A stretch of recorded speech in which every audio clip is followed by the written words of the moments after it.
大家好，欢迎来到华人生活网的每日资讯，我是星辰。下面让我们来一起看看今天都有什么大事发生。房价还要涨，拜登推新规，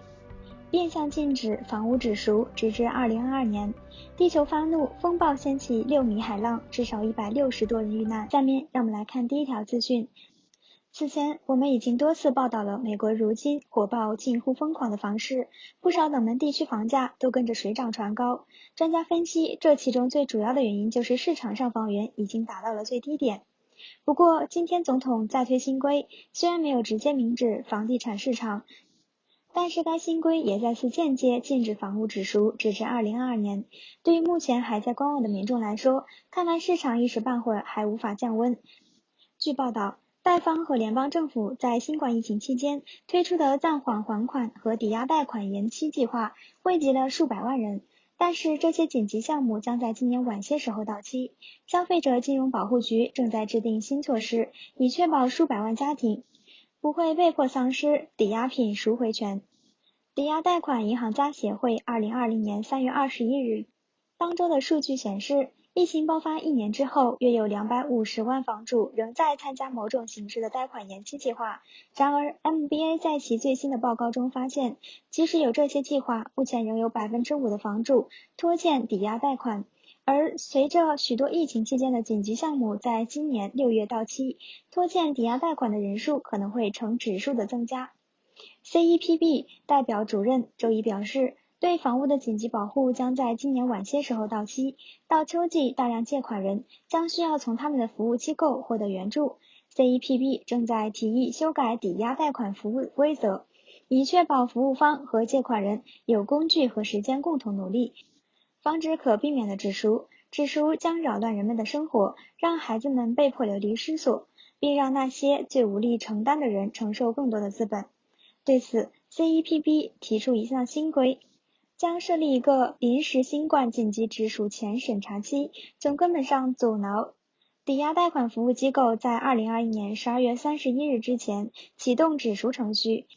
新的审查期将是对现行规定的补充。在现行规定下，贷款服务机构被禁止在房屋拖欠房贷120天之内开始直属程序。目前许多延期贷款项目都是根据去年 CARES 法案设立的，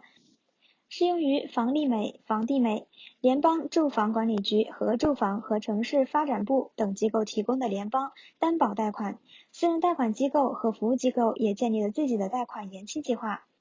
CEPB 提议的新规将保护所有房主，包括那些通过银行等私人贷款机构获得抵押贷款的房主。CEPB 周一发布的计划目前只是一项提案，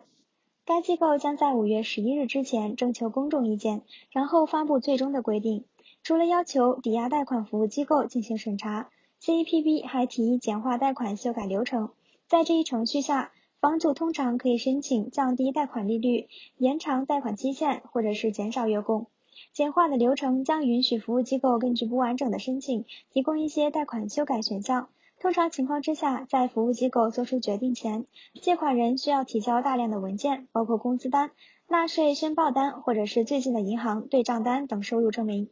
CEPB 说，简化这一流程将使服务机构更快地为房主提供减负、更轻快的付款。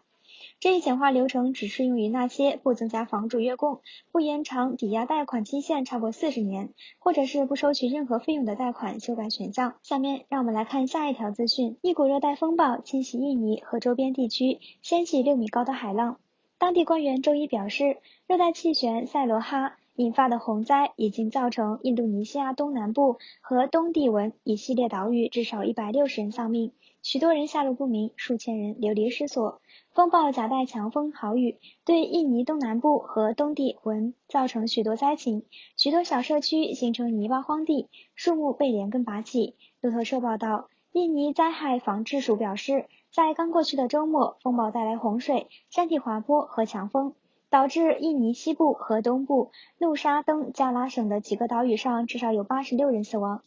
另有71人失踪。美联社随后更新报道，在印度尼西亚至少有133人死亡，数十人失踪。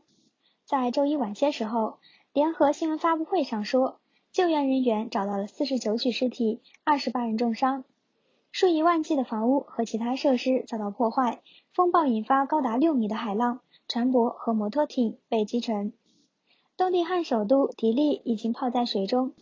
总统府前变成一个泥坑。东帝汶政府表示，至少有27人因山体滑坡、山洪和倒下树木致死，另有7000人流离失所。救灾人员正努力地寻找失踪者，警官警告，死亡人数可能还会上升。在伦巴塔岛上，当局担心尸体被水冲走，我们正在派遣皮艇在海上寻找尸体。在一些村庄，人们睡觉时山洪爆发。印尼约有3万人受到洪水的影响，其中一些人在避难中心避难，但是因5座桥梁和一些树木倒塌，阻塞了道路之后，救援行动变得非常的困难。地方当局说，持续的暴风雨也妨碍了某些地方的人员撤离。周一，尽管雨势已经停歇，但汹涌的水流仍然继续威胁帝汶岛马六甲地区的村庄。当地一些居民不得不待在房屋上，以避免3到4米高的洪水。我们必须拆除屋顶，然后走出后门，用绳索将自己拉出。36岁的阿古斯·迪纳在接受路透社采访时说，他和他的3个女儿正在泥泞的路边等待撤离。印尼总统科佐对灾民表示慰问，并下令迅速进行救灾工作。印度尼西亚气象局说，热带气旋塞罗哈周一凌晨袭击了文蒂岛西南部的萨武河。该机构说，尽管风暴正在离开印度尼西亚，但气旋强度可能会在24小时内增强，带来更多的降雨、海浪和大风。该机构负责人表示，气旋将在未来2天减弱。好了，以上就是今天的华人生活网每日资讯，我们同一时间不见不散。